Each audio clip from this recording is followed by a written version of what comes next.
Welcome. I'm Father Mitch Pacwa, and welcome to EWTN Live, where we bring you guests from around the world. Now, tonight, we'll have a conversation with a physicist. He is the director of the Institute for Advanced Physics. He's also a world-class Thomist.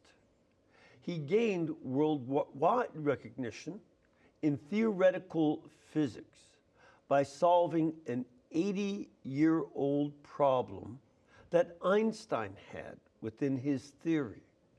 He's also been a senior scientist of Caltech's Laser Interferometer Gravitational Wave Observatory, known for short as LIGO.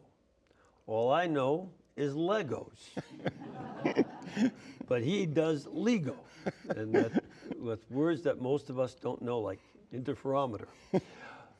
This is a project that won the Nobel Prize in Physics in 2017. He's also the author of 11 books containing new and important physics that changes the way we think about everything, including history. And he has looked deeply at history. He's also been a guest on EWTN for the last 19 years, so please welcome Dr. Anthony Rizzi. Good to be here. Well, so as far as physics goes, the world is still working? The world's still working, yeah. Yeah. A lot of new understandings of how it works and what's working. Yeah, and see, this is something that's very important, because one of the dangers in modern scholarship is that everybody becomes so much an expert over a very small part.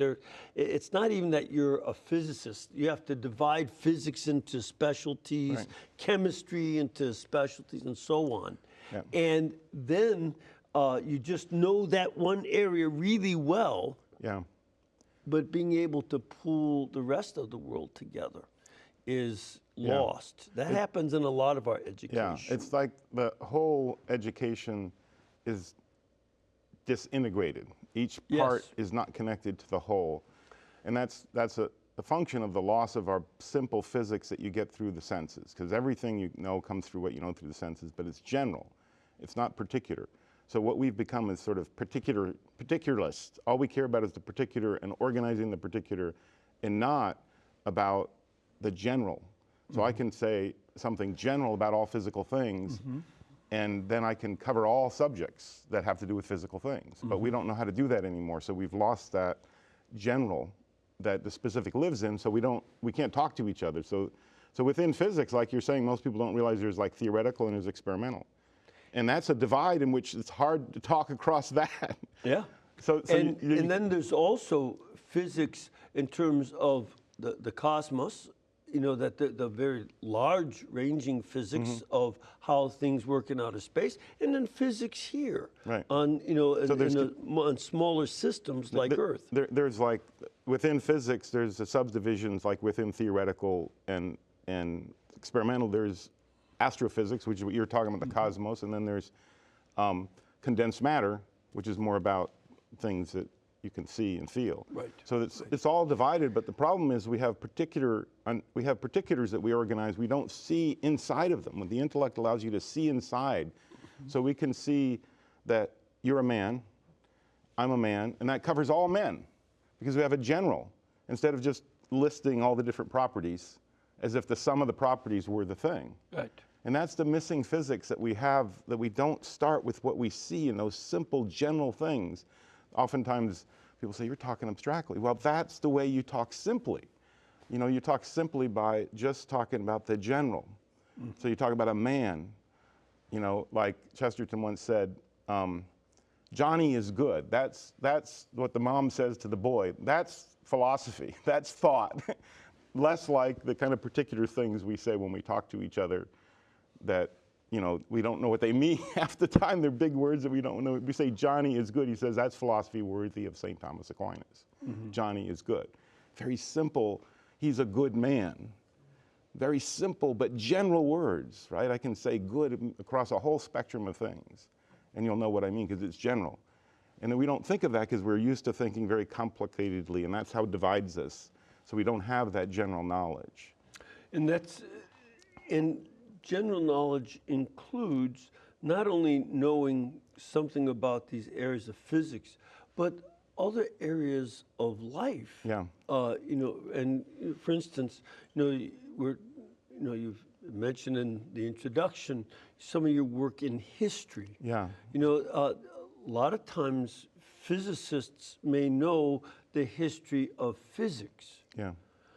But, and even then, they may or may not know some of the ancient physicists. Yeah, tend not to. Tend not to, who, despite their limitations, they were brilliant. Yeah. Figuring out physics and getting a fair guess at the size of the Earth's diameter by seeing the shadow of the Earth during a lunar eclipse. Figuring out those different sizes of curves is remarkable. Yeah. And so it's just they're very ancient, but those, they don't even know that, yet alone history but that applies to those other people areas. they would tend to know a little bit. The people like Archimedes and those Greeks. What they don't know, and what people generally don't know, is that Aristotle was the first physicist. Mm-hmm. They think of him as philosopher. But he's the one that gave us the generic understanding, the most general understanding of the physical world that people have lost. And with that general understanding, we can talk about like America, like we're going to, because it covers everything. But it also, of course, covers physics. So all those things were the starting point for the scientific revolution. People don't realize that because we have this problem that happened at the scientific revolution where we went from this simple understanding of the world to an equation alone understanding of the world. And that shift has been sort of growing a crevice and a division within our own thinking, within our own hearts, that has gradually destroyed our ability to think rightly about things and to think in this broad way that we're suggesting that we should do. And that goes back to people sort of thinking of Aristotle as some old guy that wrote stuff that's interesting for classical studies, but not for anything else. And you see that basically in the way we think, is that the way we think is this new way, and that's what's damaging our understanding of things like history and things like America. I mean, that's the thing that we're of course going to talk about today is how has this damaged our understanding of America?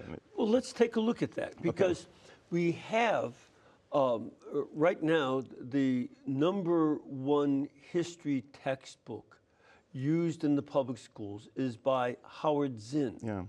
Himself a Marxist who takes a Marxist perspective on history and then lies through his teeth about the facts. It's a deceptive history that's provable. That he'll take, for instance, Columbus, mix and match entries so that it sounds as if Columbus said something totally different than what he did. Really? Okay. Oh yeah, he'll take entries from different days, put them in the same paragraph or side by side, and make it sound as if he was enslaving people when you look at the original entry, the datum of the entry, it turns out he was helping one group of natives of the island of Hispaniola from being enslaved by islanders from Puerto Rico. And that they had been enslaving these people. And he'll give a quote that it's no wonder they're made slaves because they're so hospitable. And it makes it sound as if Columbus was enslaving them when it was the folks on this other island, and he helped this one group of natives to stop the other group of natives from enslaving them. That's totally lost. And so now people hate Columbus. Yeah, they do. And it's this kind of stuff that is being taught to the teachers who they think it's true. They're outraged. How do we celebrate this? But these are the kinds of things. Facts matter. Yeah, facts. Yeah. Except to the writers like Howard Zinn.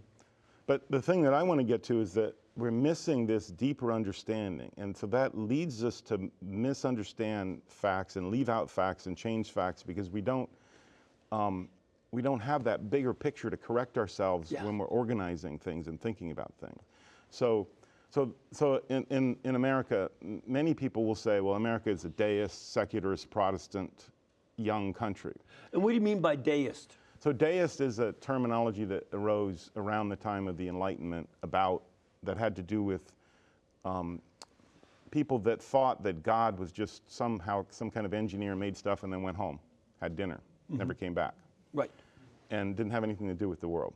Doesn't make any sense really, but it's a fruit of this false understanding of science that came about that we talked about a little bit, that whereby the equations begin to take over the symbolic system of numbers that go into symbols.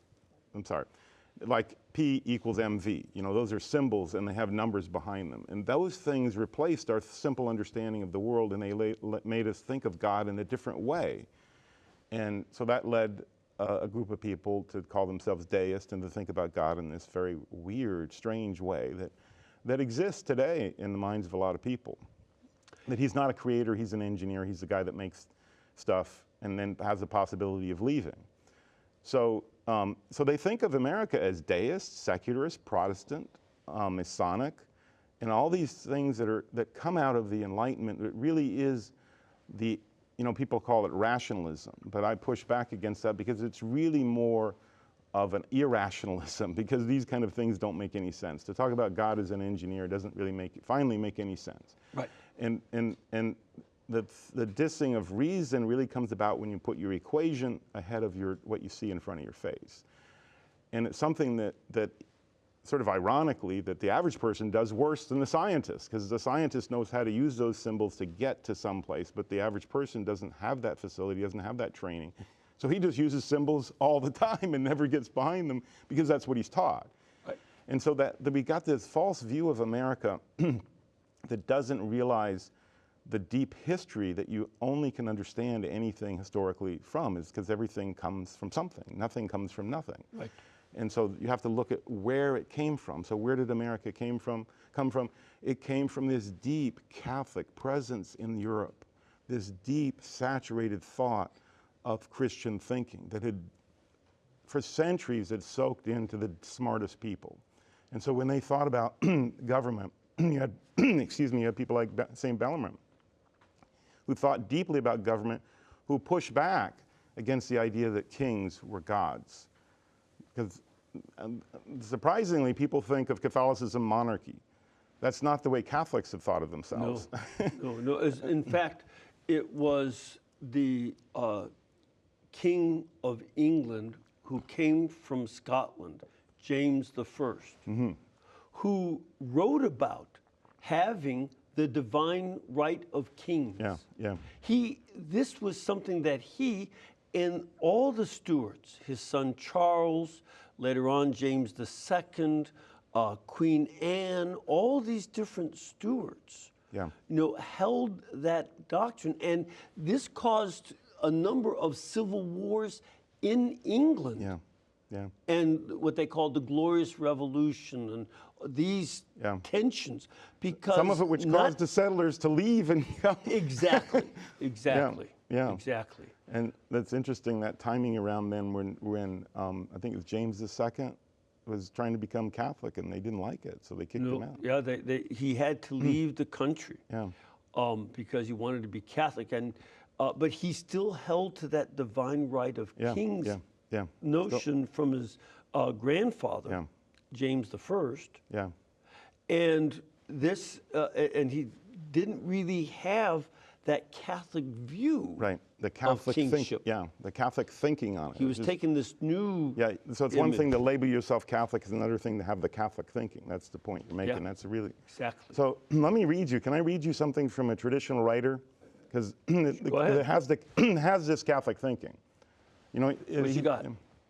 So here's what he says. I have lived, sir, a long time, and the longer I live, the more convinced I am, and the more proof I see of the truth that God governs in the affairs of men. And if a sparrow cannot fall to the ground without his notice, is it probable that an empire can rise without his aid? The sacred writings say, except the Lord build the house, they labor in vain that build it. I firmly believe this, and I also believe that without his concurring aid, we shall succeed in this political building no better than the builders of Babylon. So people probably can't guess who this traditional writer is. He's very Catholic in his thinking. That is Benjamin Franklin. At the Constitutional Convention, when they're getting ready to start without prayer. And he further goes on to say, I therefore beg thee, all you members of the Congress, that henceforth prayers imploring the assistance of heaven and the blessings upon our deliberations be held every morning. So this is not a deist. This is somebody who knows that God is deeply involved in the world. It's important to note because he is one of the founders of the country, Yes. most typically identified as being a deist. Yes, exactly. He didn't belong to any one religion. No. But he would go to church at all of them, including Catholic Mass. Yes. And he insisted on prayer Yeah. at the Constitutional Convention. Right. Because all that these politicians were doing was arguing and yelling at each Yeah. other. Yeah. And he knew God had to bring them peace. And he knew God was the source of rationality, and he saw in his life that God was true, that providence, and all the founders had this deep understanding of providence that I would say, in terms of Catholic thinking, makes them more Catholic than most of us, because we've lost that spontaneous understanding that every action is under the guidance of God. And we can be a part of it or not be a part of it. We can be a part of the chaos, or we can be a part of the order and the rationality of it.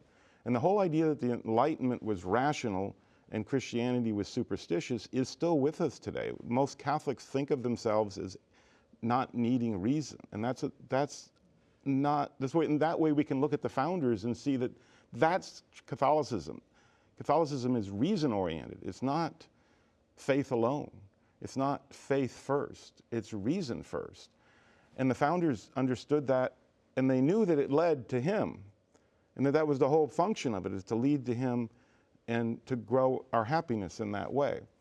And so, it's easy to knock down these things if you have these general understandings. It's very easy, but I've really not seen anybody go through and show this because we don't have that physics to make it clear. So that there's, I'm sure you're familiar with the Jesuit John Courtney Murray. Sure. Who wrote on this subject. There's not been very many people that's wrote on this subject from a scholarly point of view. And he was one of them. And he wrote a book called We Hold These Truths. But within that book, it's clear that he's not understood the physics himself. He's not really hit the point.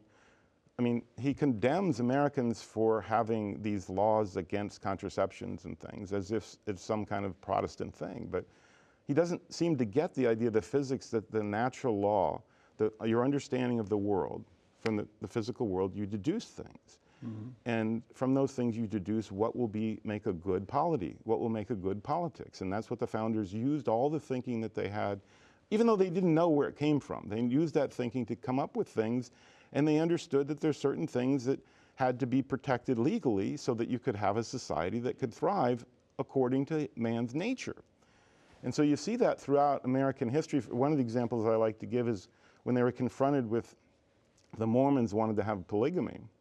When they were confronted with that, there's nothing in the Constitution that said you shall not have polygamy. There's no amendment. In fact, the way people would read it today is you have the right to do whatever you want. And throughout American history, you see this reassertion of the natural law, which is the natural law is nothing else but what you deduce from the first physics that you see in front of your face. It's not some law handed down from the Bible or something. It's something you understand about the world. And so they knew that in a way that we've forgotten. And they saw the Supreme Court at that time had the natural law enough in them that they said, the reason we're not going to do this is it's unnatural. This is not right because we can see that this is society destroying. And so they understood that natural law, and they operated according to that. They didn't operate according to a legalistic, here's what's on the paper. That's why the Constitution, it's kind of stunning to see this great country and to see the 4 pages. It's not a long 2,000-page document that we have to wait till we pass to know what it says. It basically is, basic general principles. And it's an important thing, just so folks understand too about that polygamy. Joseph Smith, the founder of the Mormons, himself had at least 46 wives. Wow. And in one marriage ceremony, he married a mother and daughter with the husband/father acting as best man. And so, and you say, now that means they were not only polygamous, but polyandrous. That woman had more than one husband. Yeah, I didn't know that. And so, wow. yeah, and so that kind of situation was an issue for the Supreme Court. Yeah. But also, you see the founders saying that this Constitution does not cover every single issue. Right. It depends on there being a people who obey the commandments of God and have a moral quality based in God, or else, if they don't, you'll end up creating too many laws. Right. Yeah. And you look at our society today, where atheism or ignoring of God, ignoring, if you're a Catholic politician, many of them ignore Catholic thought and morals. And what happens? They have to create more and more and more laws because they're trying to cover every situation. Every particular, yeah. Instead of having a moral quality by which you live normally, and this puts limits on government and other folks. But I would go a little bit further and say they didn't have the general principles that you get through the first physics that the founders had in their bones by their habits, by their training, so that they could figure out from, it's not the way Christians tend to think is here's some laws God laid down, let's follow them, and it's written in your heart. No, it's written in your heart only in the sense that you're made for truth. And when you see truth, you study it, you learn what the truth is, and then you habituate it, and then it becomes second nature, and you feel it and you act on it according to that.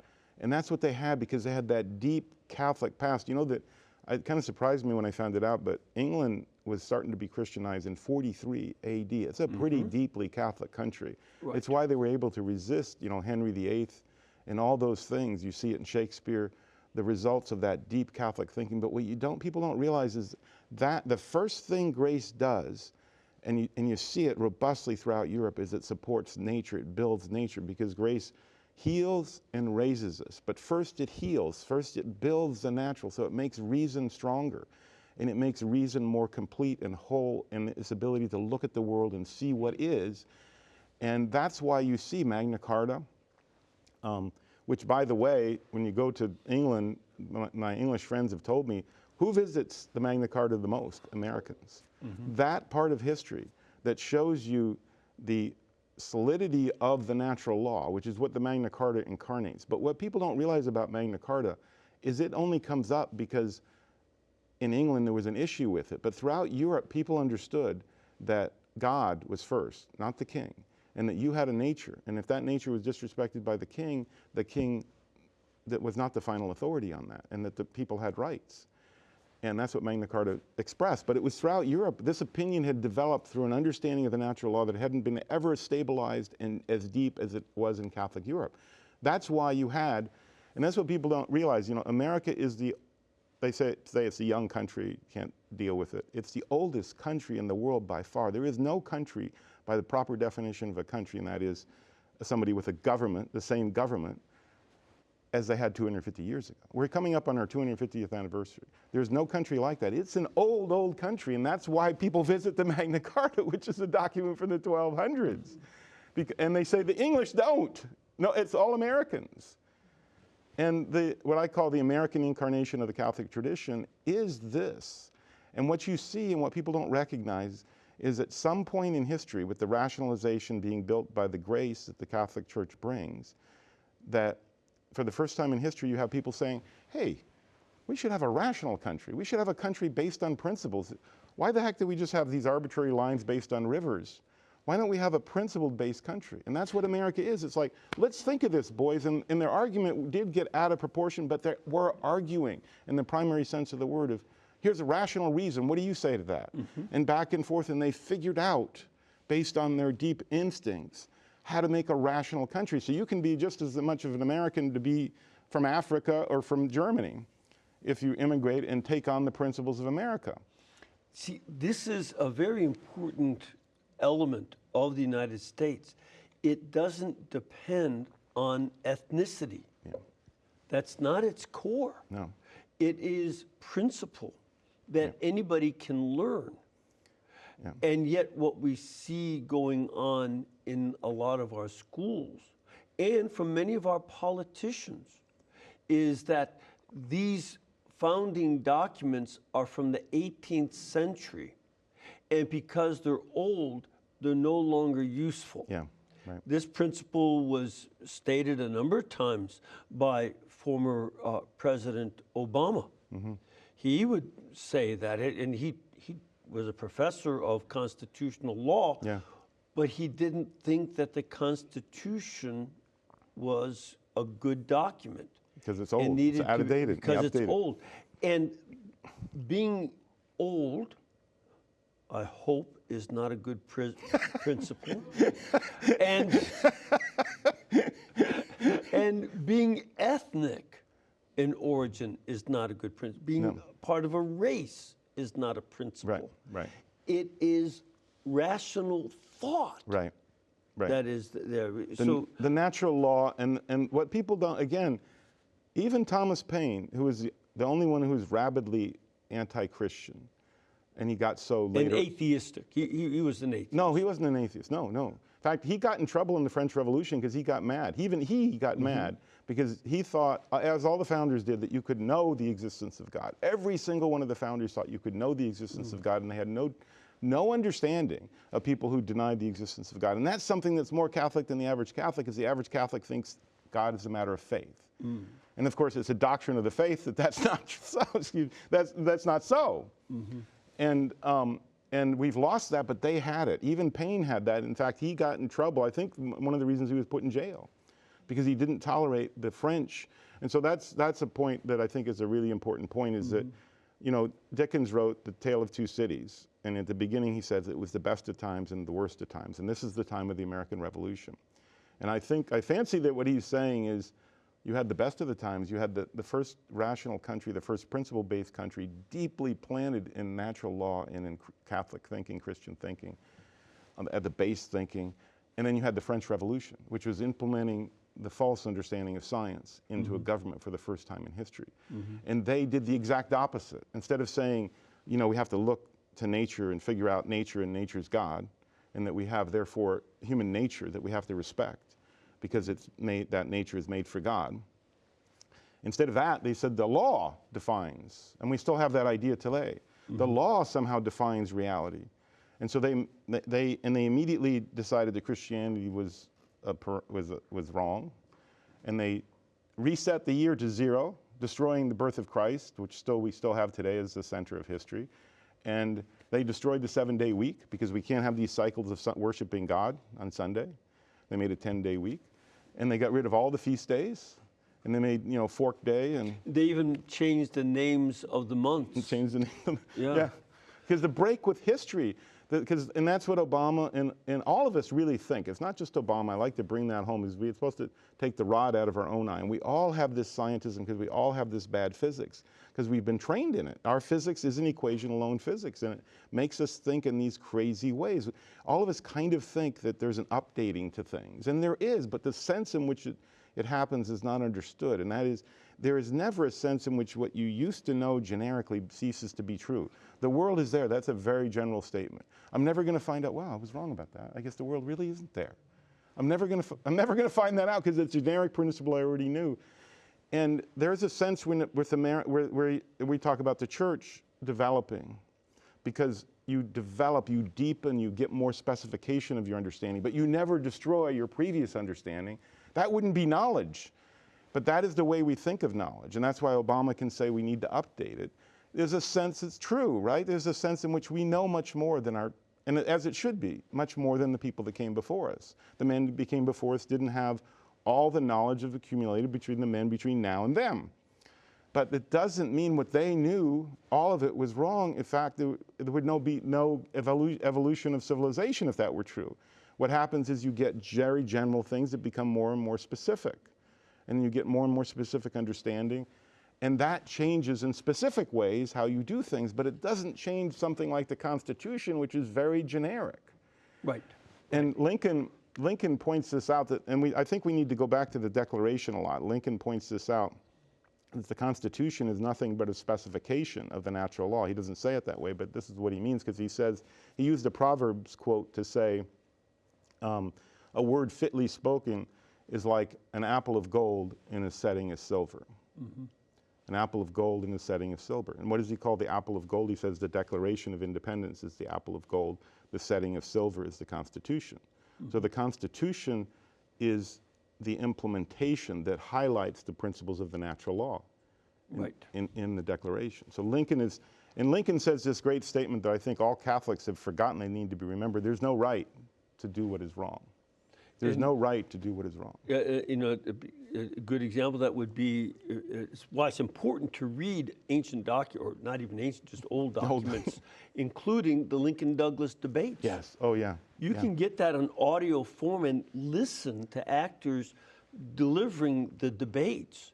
And you see Lincoln arguing on the principle that it's self-evident that all men are created equal. Yeah, right.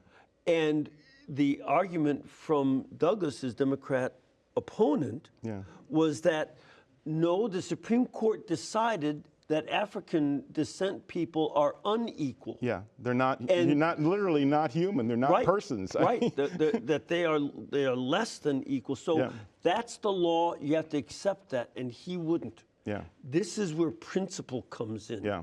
And so it's a very important thing. We have to take a break right now, but we'll come back in just a couple of minutes, so please stay with us.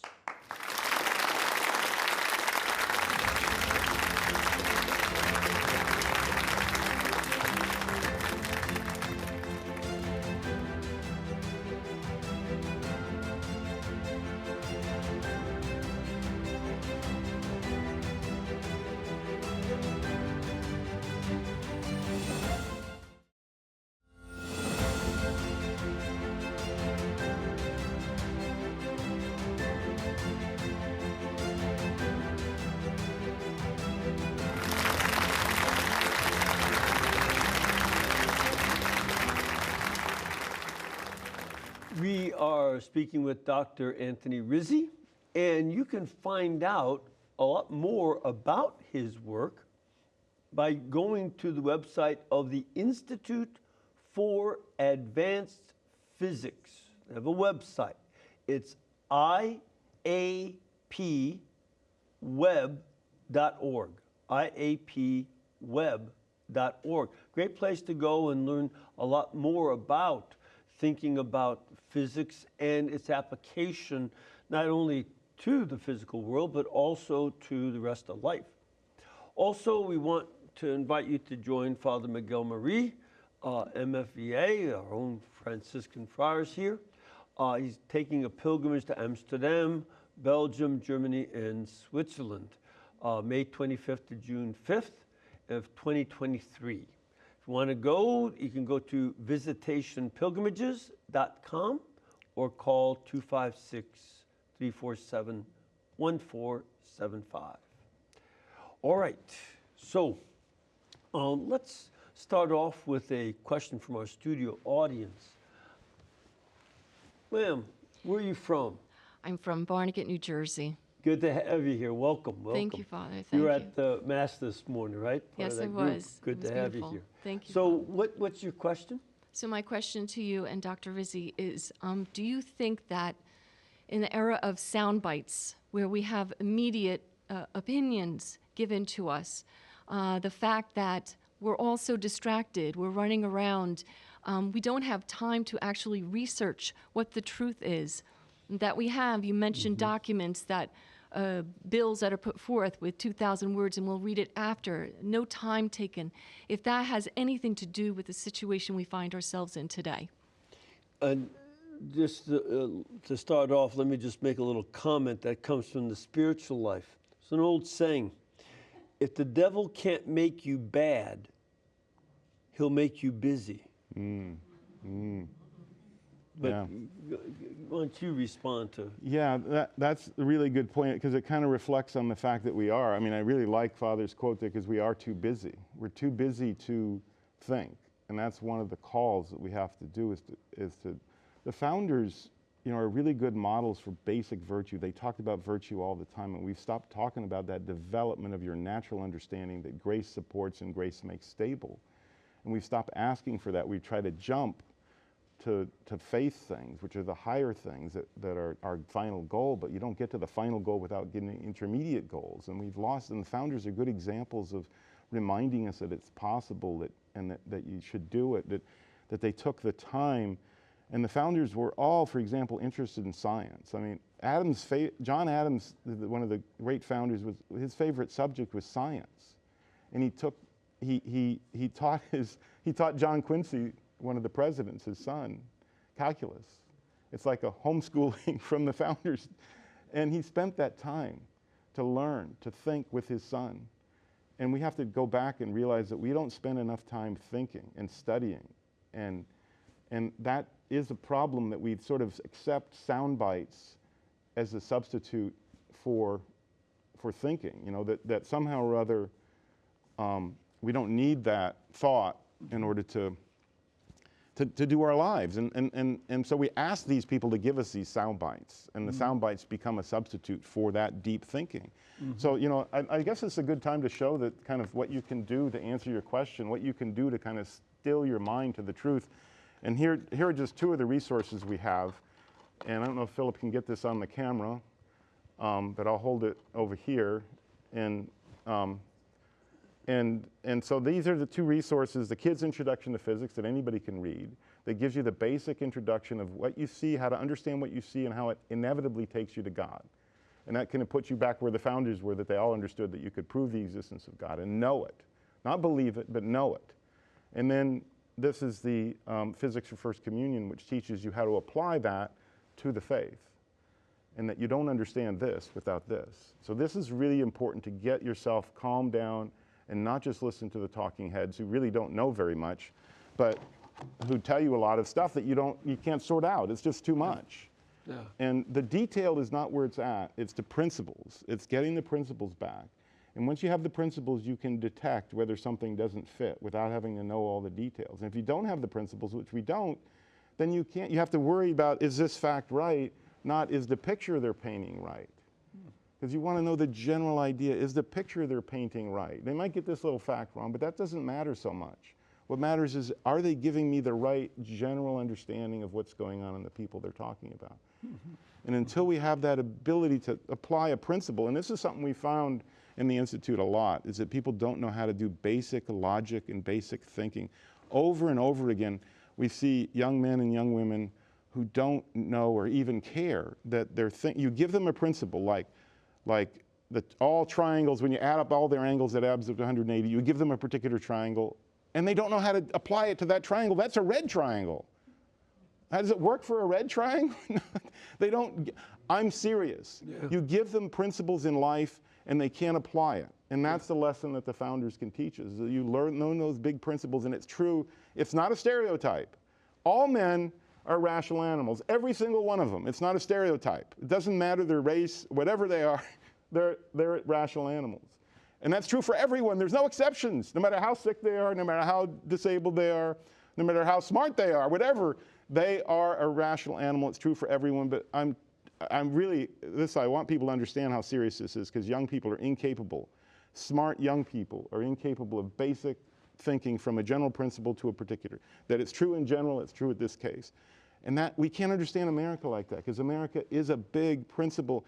It's about taking the basic understanding of the natural law and making a country, which, by the way, when you go through St. Thomas, and he lists what the best form of government is. Read it. It's in the paper. By the way, all this is based on a paper I wrote called What is America, that's available on the website, iapweb.org. But in that, I give the quote from the Summa, where he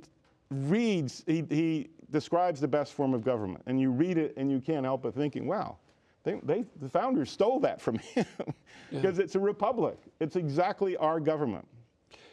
And just as an example, I mentioned how the Supreme Court had said in the Dred Scott decision that people of African descent are subhuman. This is something that was not only stated by the court, but also was stated by Charles Darwin. Darwin wrote that African people are a species in between the ape and the human being. Wow. In his second book, The Descent of Man. That quote has been used by racists over, since he wrote it in the late 1800s. And when that book was translated into German, this same principle was used to apply to other people by the National Socialists, the Nazi Party, to apply to other groups. Slavic people were subhuman. Jews, of course, were subhuman and could be lived. And so, and taking the principle, no, these are human beings. Pope Paul III in 1536 had stated that the reason it is immoral, inherently immoral, to enslave anybody is because they have the same human dignity. Same human nature is the same The dignity. same nature and the same dignity Therefore the same as dignity, rational people. Yeah. And that we hold these truths to be and he self-evident. All made men it are endowed by their Creator with certain and innately. automatic excommunication to enslave. Right. And today, where we have automatic excommunication to kill the unborn, this is ignored Yeah, very to parallel. see the dignity, because again, you're a Thomist. A baby in the womb doesn't have full use of reason, but it has potential full reason. Yeah, yeah.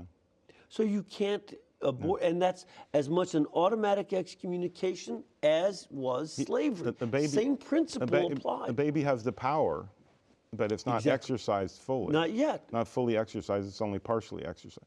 And that's right. But the loss of these principles, the loss of the principle of human nature, that human nature is in each one of us, and that is something that people don't understand and can't apply, and so we try to apply a sort of different type of equality. Instead of the equality of dignity that comes from human nature, we try to make everybody the same. And all this is coming from what I call the scientism, which is this bad physics, which is as if physics were equation alone, which is the way we think. The physics has so much richness to bring to us, and that's why I was able to write this article and we were able to do some of the things we do, is because once you get that, look through those equations and look at the real world, you get to say a whole bunch more beyond what the past people have said. And that's what should be happening, is we should be growing, and we should be saying, look at all this stuff that we've been given, these principles, and we should be saying, now let's build and let's make them better and deeper and stronger. And one of the things that I really want to bring home is that as a result of these principles being so strong in American life, Americans are known throughout the world, and jealous for it, of being people that go after the good with all their might and crush evil when they see evil with all their might. And that throughout history you see that. Americans behaving that way. And that's the way Catholics have to see that as an incarnation of Catholic thought, because that's the way we're supposed to be. We're supposed to see the good and go after it. Do you know that since the 70s, the United States has 4% of the population? You know who has the most Nobel Prizes by far? The United States. Science, the ones that count. The fake ones, the peace ones and stuff that are Hey. You trying to say Mother Teresa is fake? Mother Come Teresa on. is not Back fake. off, buddy. This is true. This is true. But there are other recipients. Yeah. And the fact is the science doesn't work that way, because within our culture, that's the core of our culture, is the science, and that works. And so there's strong standards for that. Within science, you still have arguments in the proper sense of the word. Wait, does that make sense? Outside of science, you don't have that. So the science ones are really an indication of the intellectual standard in a way that other things aren't. But 80% of the Nobel Prizes have gone to Americans. 80%. Yep. 4% of the population, 80% of the intellectual power. And you know why that? And I'm just going to add this.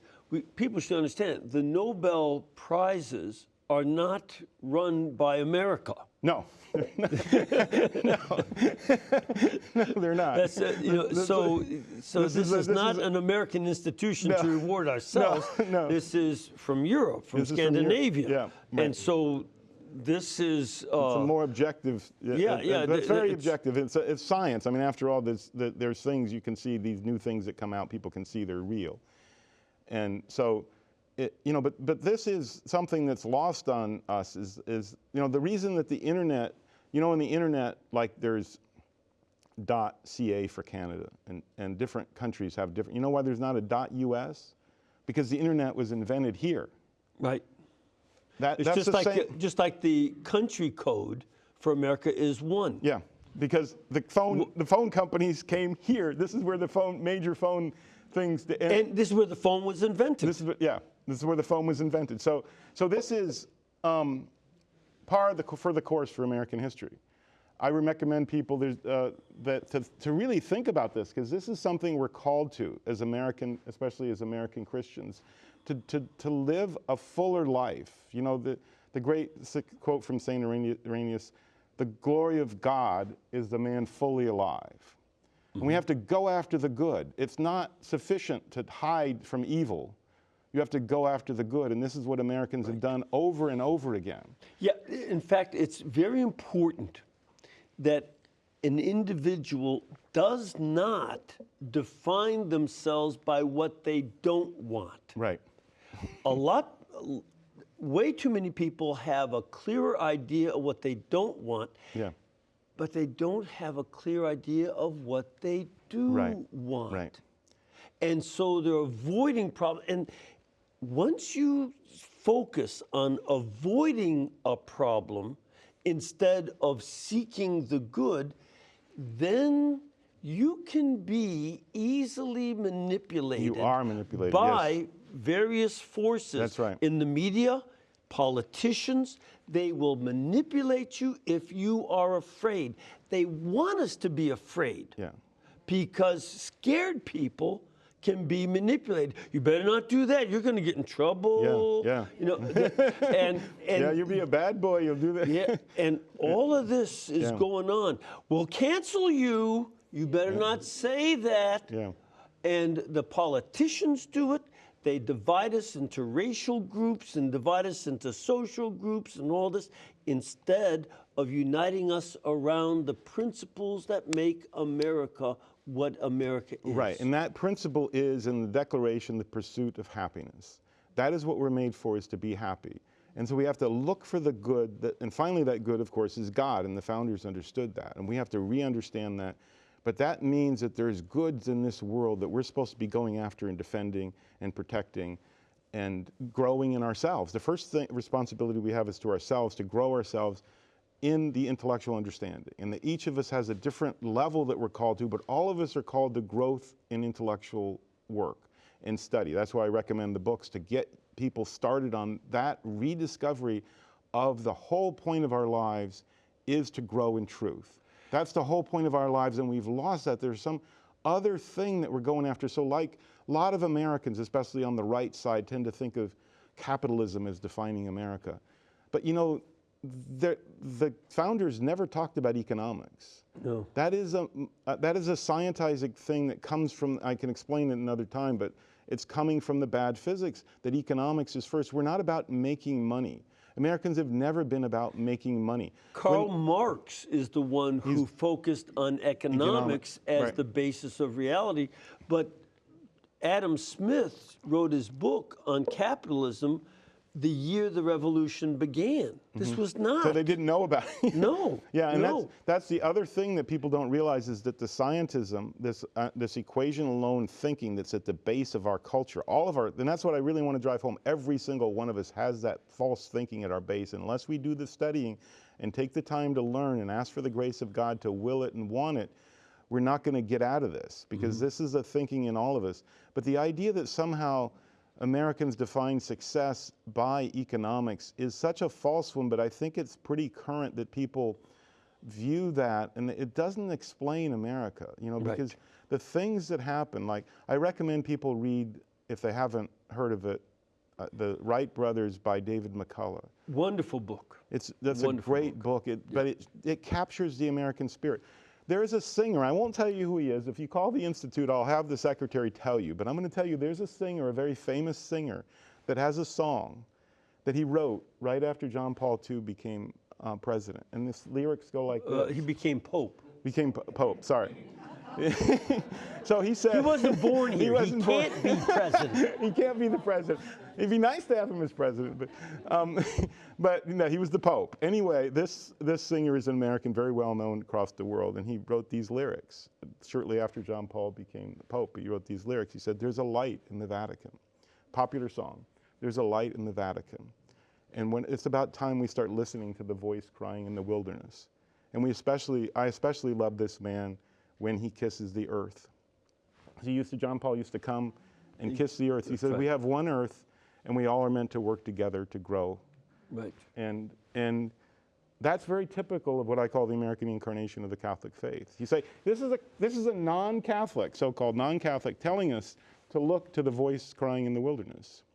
Something I want to mention too, you brought up that the principle behind America is that all men are created equal. Endowed by their Creator. Yeah. And endowed by their Creator with the rights to life, liberty, and the pursuit of happiness. Yeah. And this is written down by Thomas Jefferson, but he didn't invent these ideas, did he? No, we have just a couple minutes, but tell us where that comes from. So Father Rager, there's two other scholarly people that I know about that have written at a scholarly point of view on this. There's other people who've kind of commented on, but those are the two scholars. And Father Rager compiled, and I have it in my paper, What is America? Comparing Father Bellarmine. Well, no, Cardinal. Robert Cardinal He's also a father, but S.J. Yes, S.J., we better not forget that. And he is an S.J. But Cardinal Bellarmine, excuse me, he's also a father, of course, and he comparing his quote with Jefferson. And it looks like Jefferson, he didn't do this, but Jefferson, there's evidence that Jefferson read Bellarmine. He had a copy of Bellarmine where Bellarmine is refuting Filmer, who is trying to defend the divine rights of kings, and Bellarmine saying, no, no, no. And you read what Bellarmine says, it looks like Jefferson plagiarized St. Bellarmine. Well, there's a book of this debate. It was a written debate because they didn't meet face to face because of the tensions, but they debated on print. Bellarmine debated Fillmore, who was defending King James I of England's, who as a Stuart invented this notion of the divine right of kings. Yeah.